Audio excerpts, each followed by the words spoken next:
Hello everyone, welcome back to our YouTube channel JRS Station.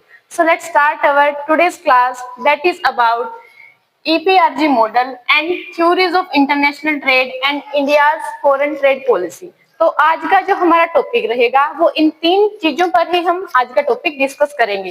जो आज आपके लिए मैं ये टॉपिक लेकर आई हूँ, ये टॉपिक एग्जाम के पर्सपेक्टिव से बहुत इंपॉर्टेंट है क्योंकि इससे हर बार आपको क्वेश्चंस देखने को मिलते हैं। जैसे हमारे अब हम पढ़ेंगे ईपीआरजी मॉडल के बारे में, इंटरनेशनल ट्रेड थ्योरीज के बारे में and then India's foreign trade policy जो 2023 से 27 तक हमारी इंडियन गवर्नमेंट ने बनाई थी। तो उसके बारे में ही आज हम डिस्कस करने वाले हैं, तो आप हमारी वीडियो के साथ एंड तक बने रहिएगा। So let's start our today's class. So first हमारा होता है कि ईपीआरजी मॉडल। ये ईपीआरजी मॉडल क्या है, किसने इसको दिया था और क्या क्या इसकी फुल फॉर्म होती है। तो फर्स्ट हम बात करते हैं कि ये ईपीआरजी मॉडल है क्या। ये एक तरह का रूट होता है जिसके थ्रू जो मल्टीनेशनल कंपनीज होती हैं अपनी जो इंटरनेशनल ऑपरेशंस हैं उनको मैनेज करती हैं। तो मतलब एक तरह का ये रास्ता है जिसके थ्रू हमारी कंपनीज हैं जो इंटरनेशनल लेवल पर काम कर रही हैं वो अपनी इंटरनेशनल ऑपरेशंस को मैनेज करती हैं। तो देन सेकंड आता है कि ये जो कंसेप्ट था ईपीआरजी मॉडल था वो किस ऑथर ने दिया था, कौन इनके फाउंडर थे। तो ये इन्होंने दिया था, होवार्ड परलम्यूटर ने दिया था। 1969 में इस मॉडल को दिया गया था। ये भी इंपॉर्टेंट है, इससे रिलेटेड भी आपसे एग्जाम में क्वेश्चन पूछा जा सकता है। नेक्स्ट हम बात करते हैं फर्दर इसको किसने एक्सप्लेन करा था, क्योंकि कई बार आपसे क्वेश्चन ये पूछ लिया जाता है कि ये गिवन किसने, मतलब इस कंसेप्ट को किसने दिया था, देन इसको बाद में और ज्यादा एक्सप्लेन किस ऑथर ने या किस राइटर ने किया था। तो बाद में इसको एक्सप्लेन विन एंड डगलस नाम के हमारे फाउंडर्स थे, इन्होंने बाद में क्या करा था, इसको और ज्यादा एक्सप्लेन करा था। नेक्स्ट हमारी आती है कि हाइपोथेसिस एक बुक थी हमारी, किसने लिखी थी, जो होवार्ड परलम्यूटर ने लिखी थी। क्या नाम था जिसका, the tortuous evolution of multinational enterprises by Howard Perlmutter. तो इस बुक में ही ईपीआरजी मॉडल के बारे में होवार्ड जो परलम्यूटर थे उन्होंने एक्सप्लेन करा था। नेक्स्ट हम बात करते हैं कि जो ईपीआरजी है इसकी फुल फॉर्म क्या होती है। फर्स्ट आता है हमारे इथनोसेंट्रिक अप्रोच, जो ई से क्या होती है हमारी इथनोसेंट्रिक अप्रोच होती है। Then P polycentric approach, then उसके बाद होता है आर से रीजियोसेंट्रिक अप्रोच होती है। देन हमारा लास्ट होता है जी, जिसे हम जियोसेंट्रिक अप्रोच बोलते हैं। अब इन चारों के बारे में हम अच्छे से डिस्कस करेंगे कि ये अप्रोचेस है क्या, इनका क्या मीनिंग होता है। जैसे फर्स्ट आती है हमारी इथनोसेंट्रिक अप्रोच। इस अप्रोच में मेन बात ये है कि जैसे हम बोलते हैं ना मेरा देश महान, कि मतलब हमें जो हम हमारी कंट्री में फॉलो करते हैं उन्हीं रूल्स को, उन्हीं रेगुलेशंस को, या फिर हमारी जो इस कंट्री की पॉलिसीज हैं हम वही पॉलिसीज को, वही रूल्स को हम दूसरी कंट्रीज में लेकर जाएंगे।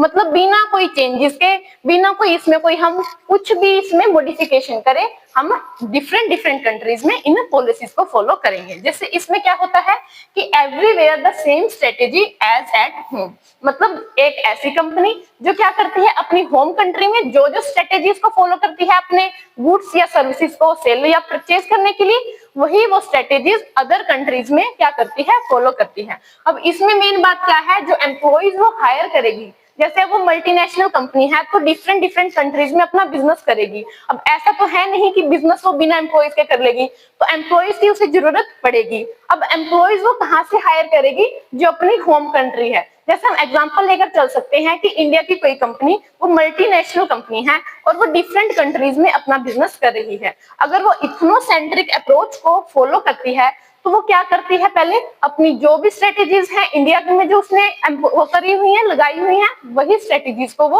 अदर कंट्रीज में भी एज इट इज सेम वो फॉलो करती है। और एम्प्लॉइज भी वो इंडिया के ही हायर करेगी जो जो मल्टीनेशनल कंपनी उसमें अदर कंट्रीज में काम कर रही है।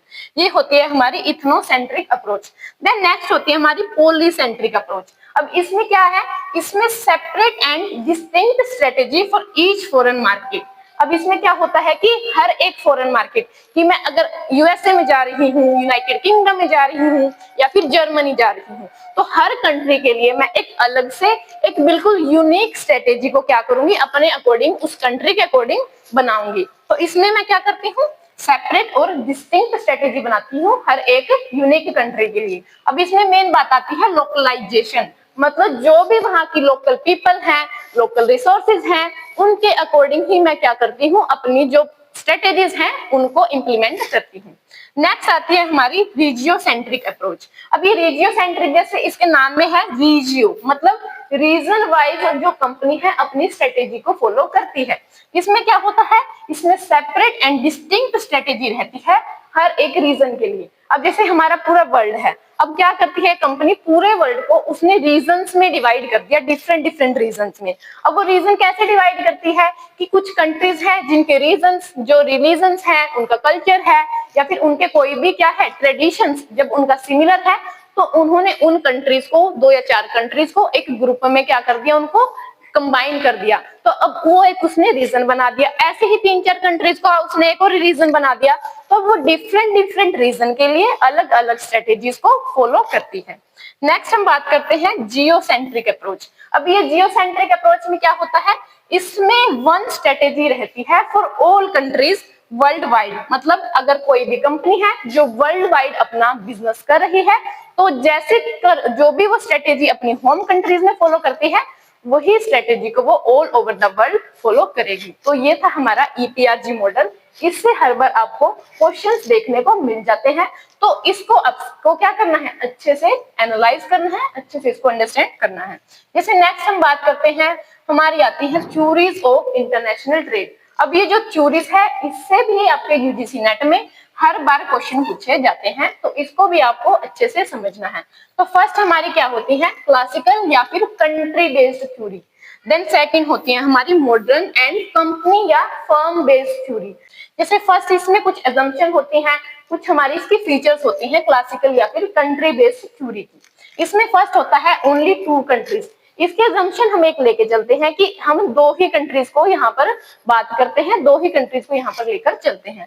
देन ओनली 2 गुड्स की, मतलब जब हम कंट्री बेस्ड थ्योरी की बातें करेंगे आगे, तो उसमें हम सिर्फ 2 ही गुड्स की बात करेंगे कि डिफरेंट डिफरेंट कंट्रीज आपस में ओनली 2 ही गुड्स का आपस में ट्रेड करती हैं।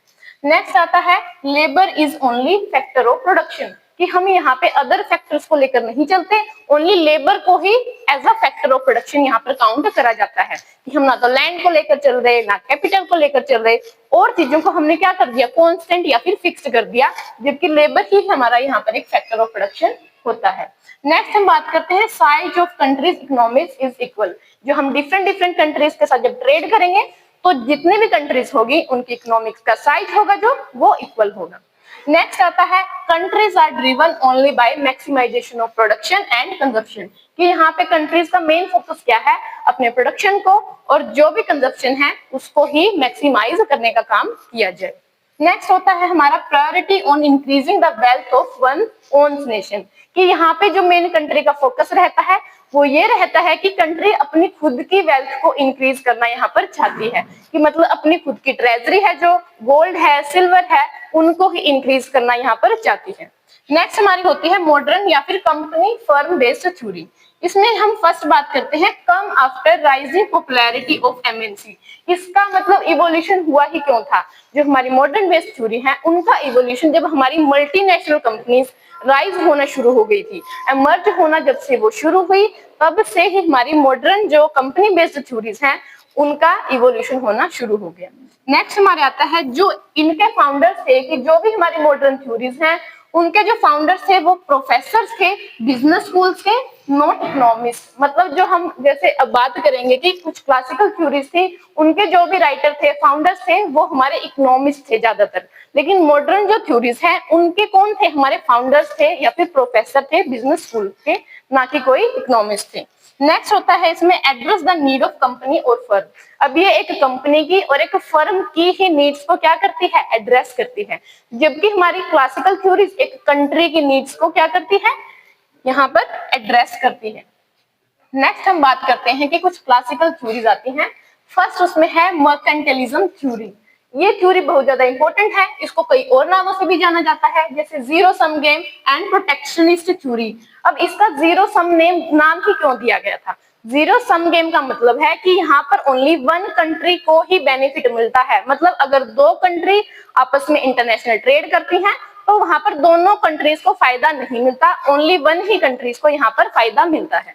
नेक्स्ट हम बात करते हैं प्रोटेक्शनिस्ट, मतलब यहाँ पे कंट्री अपनी जो एक्सपोर्ट है उसको ही बढ़ावा दे रही है, इंपोर्ट को वो रिस्ट्रिक्ट करती है, मतलब अपने आप को प्रोटेक्ट करती है वो इंपोर्ट से। इस वजह से इसको प्रोटेक्शनिस्ट थ्योरी भी बोला जाता है। नेक्स्ट हम बात करते हैं कि इस थ्योरी को दिया किसने था, इसके फाउंडर कौन थे। इसके फाउंडर थे थॉमस मून, इन 1630 में इस थ्योरी को डेवलप किया गया था। नेक्स्ट हम बात करते हैं ये थ्योरी का मेन फोकस क्या था। ये कहती है कि आप क्या करें, जो कंट्रीज हैं वो ज्यादा से ज्यादा वेल्थ को एक्यूमुलेट करें, ज्यादा से ज्यादा वो क्या करें, मनी को इकट्ठा करें। किसके फॉर्म में, या तो गोल्ड इकट्ठा करें ज्यादा से ज्यादा, या वो सिल्वर इकट्ठा करें। ऐसा क्यों करें, ताकि जो उनकी ट्रेजरी है, कंट्री की जो भी खजाना है, उसको क्या कर सके, वो स्ट्रेंथन कर सके और ज्यादा उसको बढ़ा सके। तो ये इसका मेन फोकस था। जैसे हम नेक्स्ट बात करते हैं एक्सपेंड, एक्सपोर्ट, रिस्ट्रिक्ट।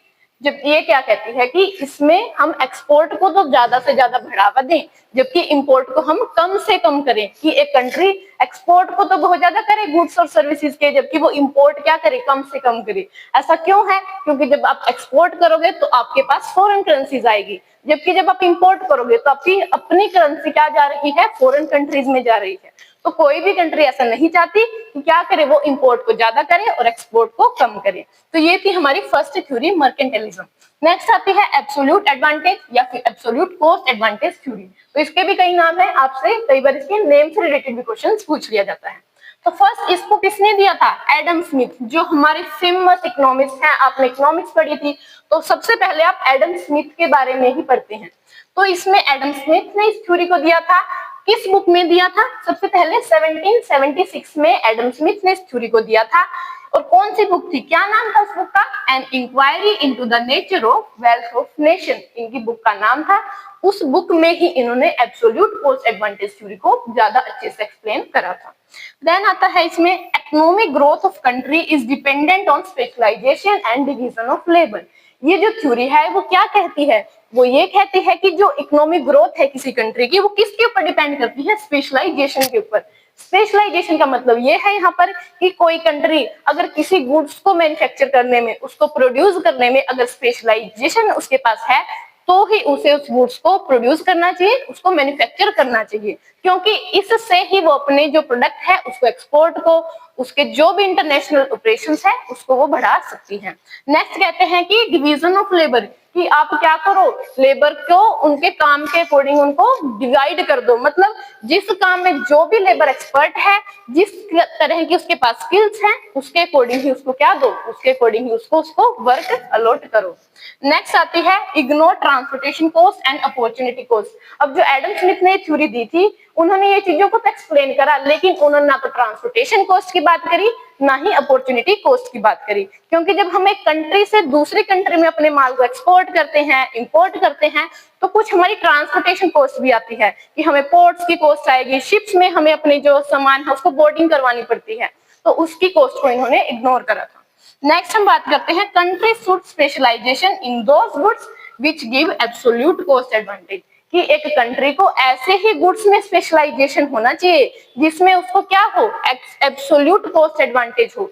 इसका मतलब ये है कि उन गुड्स को वो एफिशिएंटली क्या कर सकती है, प्रोड्यूस कर सकती है। एफिशिएंटली का मतलब उसकी जो रिसोर्सेज हैं वो कम से कम यूज हो रहे हैं, उसकी जो कॉस्ट है वो भी कम से कम यहाँ पर आ रही है।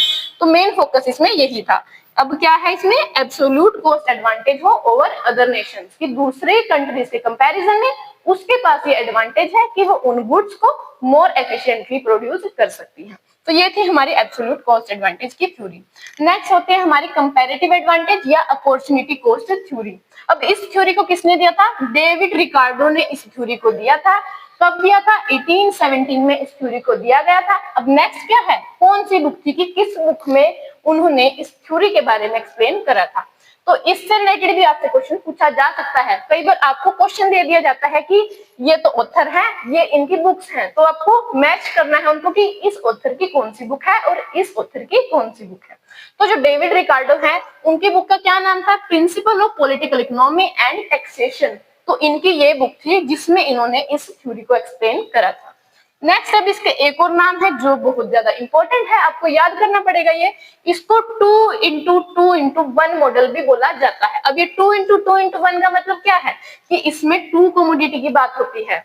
टू कंट्रीज की बात होती है, लेकिन ओनली वन फैक्टर रहता है यहाँ पे। वन फैक्टर कौन सा? वो लेबर होता है हमारा ओनली फैक्टर ऑफ प्रोडक्शन। दो कंट्रीज होती है हमारी और दो ही कमोडिटीज होती हैं, तो ये इसकी एग्जम्पशन होती है, जिसके बेस पे ही इसका एक और अनदर नेम भी इसको कहा जा रहा है। नेक्स्ट होती है हमारी nation should focus on what they can produce relatively cheaper और more efficiently over other nation. इसका मेन फोकस क्या था कि इसमें क्या मेन बात कही गई थी? इसमें ये कहा गया था कि एक कंट्री है, उसे ऐसे चीजों पर, ऐसे गुड्स की मैन्युफैक्चरिंग पर फोकस करना चाहिए जिनको वो रिलेटिवली क्या कर सकती है, ज्यादा सस्ते में बना सकती है, ज्यादा वो चीप बना सकती है as compare to other countries. अब इसमें कंपैरेटिव है कि हम कंपेयर करते हैं एक कंट्री को दूसरी कंट्री के साथ, किस चीज में कि कौन सी कंट्री किसी गुड्स को एक मोर एफिशिएंट वे में और मोर चीपर वे में उसको प्रोड्यूस कर सकती है। तो यही बताया था हमारे डेविड रिकार्डो जो इकोनॉमिस्ट थे कि एक कंट्री को ऐसे फोकस करना चाहिए कि जिस गुड्स को वो रिलेटिवली चीपर बना सकती है as compare to other countries. Next होती है हमारी pure theory of international trade. ये भी किसने दी थी? डेविड रिकार्डो ने दी थी। 19th सेंचुरी में इस थ्योरी को दिया गया था। नेक्स्ट क्या है इसमें? Believes in perfect competition, free mobility of factors and no trade barriers. ये थ्योरी क्या कहती है कि जो हमारा मार्केट है वहां पर परफेक्ट कंपटीशन है, कि मतलब हम अदर कंपटीशन को लेकर नहीं चल रहे, जैसे हमारी मोनोपोली होती है, ओलिगोपोली होती है, हम जो हमारी ये कंपटीशन के मार्केट है हम उनको यहाँ पर लेकर नहीं चलते, जस्ट हम परफेक्ट कंपटीशन की बात करते हैं। यहाँ पे हम मान के चलते हैं कि जो हमारे जितने भी फैक्टर्स हैं प्रोडक्शन के वो फ्री हैं, वो मोबाइल हैं, वो चेंज हो रहे हैं, मतलब वो स्टैटिक या फिक्स्ड नहीं है, ना ही हमारे यहाँ पर कोई भी ट्रेड बैरियर्स है। ये कहती है कि जब कंट्री आपस में ट्रेड करेंगी ना, कोई बैरियर्स नहीं है कि आप कितना भी एक्सपोर्ट कर सकते हो, कितना भी इंपोर्ट कर सकते हो, कि इसमें हम ना तो कोई टैरिफ लगा रही है हमारे ऊपर कोई भी कंट्री, तो इन्होंने कोई भी जो ट्रेड बैरियर है उनसे रिलेटेड बात नहीं करी। तो अब इसकी मेन लिमिटेशन क्या आ जाती है कि इसने रियल वर्ल्ड कॉम्प्लेक्सिटीज थी उसको इग्नोर करा। क्यों? क्योंकि जो हमारी परफेक्ट जो कंपटीशन है उसकी जो हमारी ये स्टेज होती है, सिचुएशन होती है, वो बहुत ज्यादा इमेजिनरी होती है, कि परफेक्ट कंपटीशन हमारा बहुत ज्यादा कम चांसेस है कि हमारे मार्केट में होता है। तो इसलिए कहती है कि इम्परफेक्ट कंपटीशन को इसने इग्नोर करा और जो प्रोडक्ट डिफरेंशिएशन है उसको भी ये इग्नोर करती है। तो ये थी हमारी pure theory of international trade. अब नेक्स्ट हम बात करते हैं हेक्स्चर-ओलिन थ्योरी या फिर फैक्टर एंडोमेंट थ्योरी भी इसे बोला जाता है।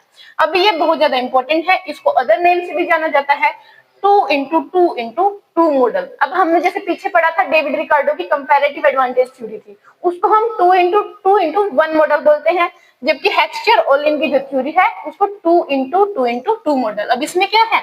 इसमें टू फैक्टर्स होते हैं, टू ही गुड्स होते हैं एंड देन टू हमारी कंट्रीज होते हैं। ये इसकी असम्पशन थी जिसको ही उन्होंने एक अनदर नेम के साथ इनको रिप्रेजेंट कर दिया। अब मेन बेसिस क्या था इस थ्योरी का, कि क्या मेन बातें कही गई थी? इसमें इन्होंने रिलेट करा था, अलग अलग ग्रुप्स कर दिए थे, डिवाइड कर दिए थे, कि लैंड लेबर के बारे में बात करी, लेबर कैपिटल के बारे में बात करी एंड देन टेक्नोलॉजिकल कॉम्प्लेक्सिटीज के बारे में भी इन्होंने बात करी, कि कैसे हमारी टेक्नोलॉजी है वो डे बाय डे चेंज हो रही है। तो अगर आप टेक्नोलॉजी को लेकर नहीं चलोगे, उसको अच्छे से नहीं समझोगे, इनोवेशंस नहीं करेगी अगर कोई कंपनी, तो वो मार्केट में पीछे रह जाएगी। तो इन चीजों को भी उसने इस थ्योरी में बात करी थी।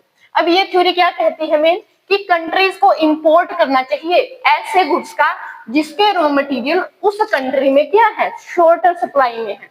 कहने का मतलब ये है कि जैसे हम अपने घर के एग्जांपल से ले सकते हैं कि हमारे पास जिस चीज की कमी होगी वही तो हम खरीदेंगे, जो हमारे पास पहले से ही पड़ी है उसको हम क्यों खरीदेंगे भला, उसको तो हम बेचने की कोशिश करेंगे। तो ऐसे ही होती है हमारी कंट्रीज में, कि जब कंट्रीज के पास किसी रॉ मटेरियल की शॉर्टेज है, उसके पास उस चीज की कमी है, तो क्या करे, वो उसी चीज को ही बाहर से इंपोर्ट करे, उसी चीज को वो बाहर से खरीदे। जबकि जो रिसोर्सेज उसके पास बहुत ज्यादा ह्यूज अमाउंट में है, बल्क क्वांटिटी में उसके पास है, तो क्या करे, उनको वो एक्सपोर्ट करे। तो ये थ्योरी यही मेन बात करती है कि कंट्री को एक्सपोर्ट करना चाहिए ऐसे रॉ मटेरियल को जो उसके पास ग्रेटर सप्लाई में उस कंट्री में प्रेजेंट है। नेक्स्ट हम बात करते हैं कि इसने कुछ दो बातें कही थी मेन। ये कहती है कि यूएसए क्या करता है, इंपोर्ट करता है लेबर इंटेंसिव गुड्स को। इसने ये बात करी क्यों, क्योंकि जब यूएसए है उसमें क्या है, लेबर की कमी है, वहां पर टेक्नोलॉजी की अमाउंट है, जो टेक्नोलॉजी इनोवेशंस होते हैं डे बाय डे वो बहुत ज्यादा है, जिस वजह से अब शॉर्टेज क्या है, उसके पास लेबर की शॉर्टेज है, जिस वजह से उसको क्या करता है, वो लेबर इंटेंसिव जो गुड्स हैं उनको वो इंपोर्ट करता है, उनको वो खरीदता है। जबकि यूएसए क्या करता है, एक्सपोर्ट करता है capital intensive goods. Capital intensive goods का मतलब है कि जिसमें कुछ मशीनरी की जरूरत पड़ती है, कुछ टेक्नोलॉजी की जरूरत पड़ती है ऐसे गुड्स को मैन्युफैक्चर करने में, तो उनको तो वो सेल करता है, एक्सपोर्ट करता है, जबकि लेबर इंटेंसिव को वो इंपोर्ट करता है। अब हमारी एक नई थ्योरी आई, पैराडॉक्स थ्योरी। अब ये पैराडॉक्स इसका नाम इसलिए है क्योंकि इसने क्या करा, बिल्कुल अपोजिट बातें करी जो हमारी हेक्स्चर-ओली ने बात करी थी। क्योंकि इन्होंने तो बोला कि यूएसए इंपोर्ट करता है लेबर इंटेंसिव को, जबकि जो हमारे पैराडॉक्स थ्योरी थी जिसके राइटर कौन थे, वेसेली लियोन्टिफ थे, 1953 में इस थ्योरी को दिया गया था। अब ये क्या है, कॉन्ट्राडिक्शन है टू एचओ। अब ये एचओ क्या है, हेक्स्चर-ओली थ्योरी के बिल्कुल कॉन्ट्राडिक्टरी बात करी इन्होंने, बिल्कुल अपोजिट अपने वर्ड्स और थे जो व्यूज थे उसको इन्होंने एक्सप्लेन करा। अब कैसे, ये कहते हैं कि जो यूएसए है ना, हेक्स्चर-ओली ने तो ये बोला था कि वो इंपोर्ट करता है लेबर इंटेंसिव का, जबकि इन्होंने क्या बोला कि वो एक्सपोर्ट करता है लेबर इंटेंसिव गुड्स का, जबकि इंपोर्ट करता है कैपिटल इंटेंसिव गुड्स का। तो इस वजह से इन्होंने क्या कहा कि ये बिल्कुल कॉन्ट्राडिक्टरी है, जो इन्होंने बताया था वैसा नहीं है। तो इन्होंने मेन बात क्या कही कि एक कंट्री को जिसमें वो इकोनॉमिकली बहुत ज्यादा एफिशिएंट है उन्हीं गुड्स को सेल या परचेज, इंपोर्ट या एक्सपोर्ट करे। तो इन चीजों को उसने क्या करा, इग्नोर करा, जो हेक्स्चर-ओली ने क्या करी थी, मेन अपनी जो फोकस की बातें कही थी। तो ये थी हमारी पैराडॉक्स थ्योरी। अब हमने हमारी जैसे क्या कर ली, सारी की सारी जो क्लासिकल थ्योरीज थी, कंट्री बेस्ड थ्योरीज थी, उनको हमने अच्छे से एक बार समझ लिया है। तो हम बात करते हैं अब हमारी मॉडर्न थ्योरीज के बारे में। तो फर्स्ट होती है हमारी उसमें कंट्री सिमिलैरिटी थ्योरी होती है, इसको दिया था स्टेफन लिंडन ने, दिया था 1961 में। नेक्स्ट है, इसमें क्या मेन बात कही गई है कि नेशंस, जो कंट्रीज हैं जिनका लेवल ऑफ इनकम सेम है, जिनकी जो डिमांड है सर्टेन गुड्स की, will have a comparative advantage in making and trading that goods among each other। ये क्या कहती है कि ऐसी कंट्रीज जिनका लेवल ऑफ इनकम सेम है, जिनके गुड्स की डिमांड का लेवल भी सेम है उस कंट्रीज में, तो उन कंट्रीज को आपस में ट्रेड करना चाहिए, जिससे उन्हें क्या मिलेगा, कंपैरेटिव कॉस्ट एडवांटेज का यहाँ पर फायदा मिलेगा कि जो भी कंट्री जिस गुड्स में क्या है वो स्पेशलाइजेशन है उसके पास, तो वो कंट्री उस गुड्स को मैन्युफैक्चर करे, और दूसरी कंट्री जिसके पास अदर गुड्स में मैन्युफैक्चरिंग में स्पेशलाइजेशन है तो वो क्या करे, उसको प्रोड्यूस करे, तो वो आपस में क्या करें, ट्रेड करें। तो इन्होंने मेन बात यही की थी क्योंकि उन दोनों कंट्रीज का लेवल ऑफ इनकम सेम था, वहां पर गुड्स की जो डिमांड का लेवल था वो भी उनका सेम था। नेक्स्ट हम बात करते हैं प्रोडक्ट या फिर लाइफ साइकिल थ्योरी। ये प्रोडक्ट लाइफ साइकिल थ्योरी बोलते हैं इसको, या फिर पीएलसी थ्योरी भी बोला जाता है। अब ये क्या है, हमने जैसे हमारी मार्केटिंग में पढ़ते थे कि हमारी 4 स्टेजेस होती हैं, कि जैसे हम बात करते हैं कि एक फर्स्ट स्टेज होती है हमारी, देन सेकंड आती है हमारी, देन फोर्थ। अब हमारी जैसे ये स्टेजेस होते हैं, सबसे पहले हमारी इंट्रोडक्शन होती है, देन ग्रोथ होती है, देन मैच्योरिटी होती है, देन डिक्लाइनिंग हमारी किया जाती है। तो इंट्रोडक्टरी स्टेज में क्या करती है कंपनी, लॉसेस ज्यादा होते हैं उसको, कि डिफरेंट जब वो प्रोडक्ट को एंट्री करवाएगी तो पहले प्रोडक्ट इंट्रोडक्शन स्टेज में जाएगा, फिर थोड़ी थोड़ी उसकी ग्रोथ होनी शुरू हो जाएगी कि जब हमारे कस्टमर्स उसको पहचानना शुरू कर देंगे, उसको परचेज करना शुरू कर देंगे किसी भी प्रोडक्ट को, फिर हमारा प्रोडक्ट मैच्योर हो जाएगा, देन उसकी सेल हमारी डिक्लाइन में आना शुरू हो जाएगी। तो ये होती है हमारी प्रोडक्ट का लाइफ साइकिल, कि हर एक प्रोडक्ट ऐसे लाइफ साइकिल के थ्रू हमारा वो चलता है, वो गुजरता है इससे। तो ये थ्योरी को दिया था रेमंड वर्नर ने 1966 में। तो ये थ्योरी मेन क्या कहती है कि जो एक प्रोडक्ट है ना वो मूव करता है through out it's life cycle, की मतलब ऐसा तो है नहीं कि कोई प्रोडक्ट हमने लॉन्च करा वो इंट्रोडक्शन की स्टेज में रहेगा लाइफ टाइम, ऐसा नहीं होता। वो फिर ग्रोथ में जाता है, देन मैच्योरिटी में जाता है, देन वो डिक्लाइनिंग में, कि वो मूव करता रहता है अपने लाइफ साइकिल के दौरान। तो इसका मेन फोकस क्या था कि जो फोकस है हमारा प्रोडक्शन का वो ग्रेजुअली शिफ्ट हो जाता है इनोवेटिंग से इमिटेटिंग नेशन। अब जैसे हमारे क्या थे पहले, डिफरेंट हमारी मोबाइल कंपनीज आई थी, शुरू में उन्होंने अपने प्रोडक्ट लॉन्च करे, अब वैसे ही प्रोडक्ट क्या हुए, अदर कंपनीज थी क्या करने लगी, इमिटेट करने लगी उसको, एज इट इज उनकी जो भी फीचर्स थी उनको कॉपी करने लगी। तो अब क्या हुआ कि इनोवेटिंग कंट्री से जो हमारा प्रोडक्ट था वो शिफ्ट हो गया इमिटेटिंग कंट्रीज के पास, कि मतलब ऐसे प्रोडक्ट जो पहले सिर्फ कुछ ही कंपनीज मैन्युफैक्चर कर रही थी अब वो पूरे बल्क में मैन्युफैक्चरिंग हो रही है ऑल ओवर द वर्ल्ड। तो यही होती है हमारी पीएलसी थ्योरी। ये क्या कहती है कि एफडीआई, ये भी बहुत इंपॉर्टेंट है, यहाँ से क्वेश्चन आता है कि ये एफडीआई के फ्लो को बताती है, हमारे इकोसिस्टम में किस तरीके से फॉरेन डायरेक्ट इन्वेस्टमेंट एंटर करती है, तो उसको भी हमारी पीएलसी थ्योरी बताती है। तो ये मेन है कि इनोवेटिंग से हमारा प्रोडक्ट क्या हो रहा है, इमिटेटिंग नेशंस की तरफ वो जा रहा है। कि अब पहले तो हमारी कुछ डेवलप्ड कंट्रीज ही इन प्रोडक्ट को बना रही थी, लेकिन अब क्या है, उसको डेवलपिंग कंट्रीज भी, अंडर डेवलप्ड कंट्रीज इसको प्रोड्यूस करने लग गई हैं। तो ये थी हमारी product life cycle theory. Next हम बात करते हैं ग्लोबल स्ट्रेटेजिक राइवलरी थ्योरी। इसको दिया था पॉल क्रूगमैन ने एंड केल्विन लैंकास्टर इन 1980 में इस थ्योरी को दिया था। नेक्स्ट क्या कहते हैं हम इसको, इंटरनेशनलाइजेशन थ्योरी भी इसको बोला जाता है। फोकस क्या था इसका कि एमएनसी की क्या स्ट्रेटेजीज रहेंगी ताकि वो क्या कर सके, कंपेटिटिव एडवांटेज ले सके ग्लोबल मार्केट में।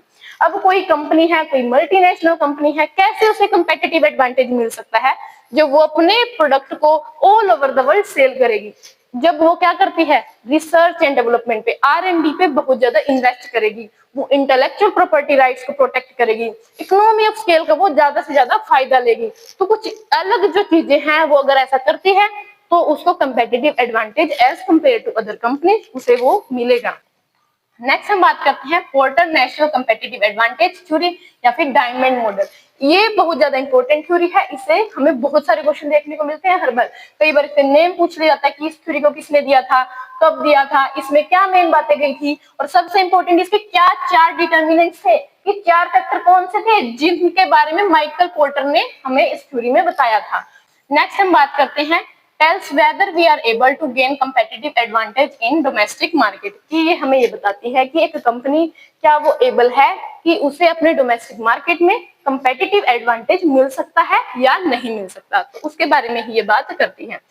अब फर्स्ट इसमें 4 डिटर्मिनेंट्स या फिर 4 फैक्टर्स के बारे में बात करती है। तो पहली होती है हमारी factor condition, local market resources और कैपेबिलिटीज। अब इसमें ये क्या कहती है कि एक कोई कंपनी है, अगर वो फॉरेन मार्केट में एंटर करना चाहती है तो 4 फैक्टर्स को एक बार अच्छे से उसको एनालाइज करेगी।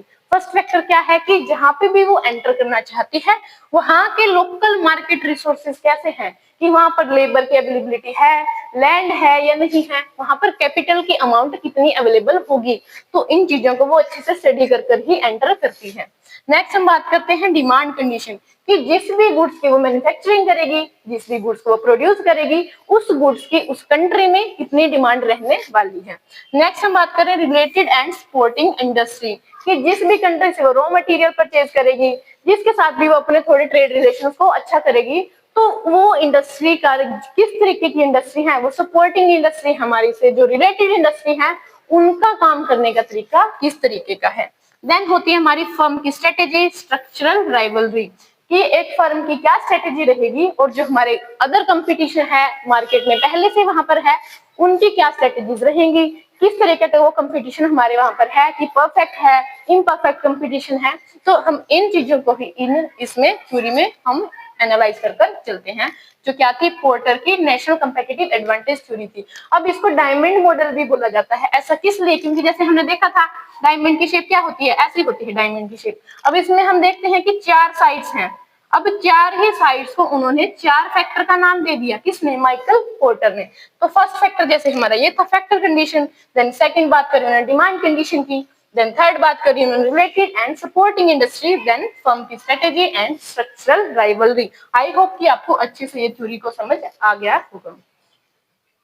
जो नेक्स्ट हमारी आती है इंडियाज फॉरेन ट्रेड पॉलिसी। ये जो पॉलिसी आई थी हमारी, जिसे हम FTP 2023 से 27 भी बोलते हैं, ये भी बहुत इंपॉर्टेंट है आपकी UGC नेट एग्जाम के पर्सपेक्टिव से। तो किसने लॉन्च करी थी, इसको लॉन्च करा गया था ministry of commerce and industry ने इसको लॉन्च करा था। अब हमारी ये 5 साल की पॉलिसी है 23 से 27 तक। नेक्स्ट हम बात करते हैं कि इसको रिलीज कब करा गया था, 30 मार्च 2020 को इसको रिलीज करा गया था, जबकि इंप्लीमेंट कब से हुई थी शुरू, 1 अप्रैल 2023 से ये इंप्लीमेंट होना शुरू हो गई थी। अब इसका मेन टारगेट क्या था, इसका मेन टारगेट ये था to increase India's export to $2 trillion by 2030, की जो इंडिया का एक्सपोर्ट है उसे $2 ट्रिलियन तक हमें इंक्रीज करना होगा 2030 तक। अब उसमें $1 ट्रिलियन तो हमारे मर्चेंडाइज के लिए सेट करे गए थे, जबकि $1 ट्रिलियन हमने सर्विसेज के एक्सपोर्ट के लिए सेट करे थे। अब मर्चेंडाइज क्या होता है कि जब हम गुड्स का ट्रेड करते हैं, तो ये थी हमारी इसका मेन टारगेट कि $2 ट्रिलियन हमें अपना जो भी एक्सपोर्ट है इंडिया का 2030 तक उसको लेकर जाना है। देन इसमें आते हैं कि हाइलाइट्स क्या थी इसकी, कि मेन आउटकम्स क्या थी, मेन चीजों की क्या क्या बात करी गई थी हमारी पॉलिसी में। फर्स्ट हमारी होती है एमनेस्टी स्कीम, ये भी बहुत इंपॉर्टेंट है, इससे भी क्वेश्चन पूछा जाता है। ये क्या कहती है, if businesses have made mistakes in export related paper work in the past they can now fix them by paying reduced fine. ये क्या कहती है कि जैसे हमारे डिफरेंट डिफरेंट बिजनेसेस होते हैं, उनके कुछ एक्सपोर्ट से रिलेटेड ऑब्लिगेशंस होती हैं, कुछ उनके रिस्पॉन्सिबिलिटीज होती हैं। अगर वो पास्ट में जो रिस्पॉन्सिबिलिटीज थी उनको कंप्लीट नहीं कर पाए, अपने जो भी फाइन थे उनको पे नहीं कर पाए, तो वो क्या कर सकते हैं, अब वो फिक्स कर सकते हैं इन रिस्पॉन्सिबिलिटी को बाय पेइंग रिड्यूस्ड फाइन, कि अब उन्हें कम फाइन में उनकी जो ऑब्लिगेशन थी वो उसको वो पूरा कर सकते हैं। तो ये थी हमारी एमनेस्टी स्कीम। नेक्स्ट हम बात करते हैं टाउन्स ऑफ एक्सपोर्ट एक्सीलेंस, तो ये भी बहुत इंपॉर्टेंट है, TEE town of export excellence. ये इसमें क्या है कि इसको आप लर्न कर सकते हो, एक अच्छी ट्रिक है FMMV, कि हमारे 4 नए टाउन को क्या करा गया था, इसमें रिकॉग्नाइज करा गया था कि हम इन 4 टाउन्स को एक्सपोर्ट किससे क्या बनाएंगे, हम उन टाउन से एक्सपोर्ट को हम इंक्रीज करेंगे। जैसे इसमें क्या था, F से फरीदाबाद था, मोरादाबाद था, Mirzapur and Varanasi, in 4 towns को हमने रिकॉग्नाइज करा था कि इन्हें हम एक्सपोर्ट में एक्सीलेंस इनको प्रोवाइड करेंगे। इनको क्या मिलेगा, एक्स्ट्रा सपोर्ट मिलेगा एक्सपोर्ट को प्रमोशन के लिए अंडर द EPCG, जो हमारी स्कीम थी। क्या थी scheme, export promotion capital goods scheme, कि हम कैपिटल गुड्स के एक्सपोर्ट को ज्यादा से ज्यादा प्रमोट करना चाहते हैं। तो ये थी हमारी towns of export excellence. Next हम बात करते हैं, अब इसमें नेक्स्ट क्या थी हमारी, बूस्ट फॉर ऑनलाइन सेलिंग। इसमें क्या होता है हमारा, boost for online selling, small businesses selling products online can now get government benefits. ये क्या कहते हैं, कुछ छोटे छोटे बिजनेस थे वो क्या करते थे, प्रोडक्ट्स को ऑनलाइन सेल कर रहे थे, तो अब उनको कुछ गवर्नमेंट से बेनिफिट्स भी मिलेंगे। With the export value limit increase from 5 lakh to 10 lakh per order, की उनकी जो लिमिट थी 5 लाख तक की, अब उसको बढ़ाकर 10 लाख कर दिया गया है। तो ये था ऑनलाइन सेलिंग के लिए एक तरह का बूस्ट। नेक्स्ट हम बात करते हैं मर्चेंटिंग ट्रेड। अब इसमें क्या था, businesses in India can now buy goods from one country and sell to another countries without goods entering in India, creating new trade opportunities. कि अब क्या कर सकते हैं हमारे इंडियन जो हमारे बिजनेसेस हैं, अगर वो एक कंट्री से इंपोर्ट करते हैं और दूसरी कंट्री को एक्सपोर्ट कर सकते हैं उसी गुड्स को विदाउट एंटर करे इंडिया में। तो इसका मेन बेनिफिट क्या है कि उन्हें ट्रांसपोर्टेशन कॉस्ट यहाँ पर उनकी बच जाएगी। तो ये थी हमारी मर्चेंटाइन ट्रेड। नेक्स्ट हम बात करते हैं ट्रेड इन इंडियन रुपीज। इसकी भी मेन बात करी गई थी हमारी इंडिया की फॉरेन ट्रेड पॉलिसीज में। क्या है इसमें, एक्सपोर्ट को अब हम सेटल कर सकते हैं हमारी खुद की करेंसी में, इंडियन रुपीज में, अब उसको हम सेटल कर सकते हैं। Making trade easier with countries facing currency restriction, कि पहले कुछ करेंसी की रिस्ट्रिक्शन थी कि हम डॉलर में ही ट्रेड कर सकते हैं या फिर एक स्पेसिफिक करेंसी में ही हम ट्रेड कर सकते हैं अगर किसी कंट्री के साथ करते हैं, लेकिन अब इस रिस्ट्रिक्शन को खत्म कर दिया गया है। अब हम इंडियन रुपीज में भी हम क्या कर सकते हैं, एक्सपोर्ट को सेटल कर सकते हैं। ये थी हमारी ट्रेड इन इंडिया रुपीज। अब नेक्स्ट होता है हमारा स्कोमेट। ये बहुत इंपॉर्टेंट है, इससे पहले भी क्वेश्चन आया हुआ है। अब ये स्कोमेट क्या है, इसकी फुल फॉर्म क्या है, special chemicals organism material equipments and technological policy थी हमारी ये। इसका मतलब क्या है कि एक लिस्ट है कुछ आइटम्स की जिसमें क्या होता है, require special permission for export due to their patents use in nuclear biological and chemical weapons और डिफेंस एप्लीकेशन, कि ऐसे हम आइटम्स को एक्सपोर्ट कर रहे हैं जिनके लिए हम एक परमिशन की जरूरत पड़ती है गवर्नमेंट से। क्यों पड़ती है, क्योंकि हम ऐसी आइटम का एक्सपोर्ट कर रहे हैं जो एटॉमिक से रिलेटेड है, हमारे डिफेंस इक्विपमेंट्स हैं, कुछ हमारे न्यूक्लियर में यूज होती हैं वो चीजें, बायोलॉजिकल में यूज होती हैं या फिर केमिकल वेपन्स में उनका यूज होता है। तो उसके लिए हमने क्या करा है कि पॉलिसी बना दी स्पेशल, जो स्कोमेट पॉलिसी हम उसे बोलते हैं। इनका पोटेंशियल यूज कहाँ पर होता है, इन चीजों में इसका यूज होता है। तो ये थी हमारी इंडिया की foreign trade policy. So I hope students की आपको जो भी आज हम डिस्कस करा, पहले तो EPRG मॉडल के बारे में, देन हमने इंटरनेशनल ट्रेड थ्योरीज के बारे में डिस्कस करा, देन हमने हमारी जो इंडिया की फॉरेन ट्रेड पॉलिसी थी 2023 से 27 के बीच की उसको भी हमने एक अच्छे से डेप्थ में एनालाइज करा। तो आई होप आपको आज का जो सेशन है आपके लिए बेनिफिशियल रहा होगा। So thank you. आप हमारे चैनल को लाइक, शेयर एंड सब्सक्राइब कीजिए। Thank you.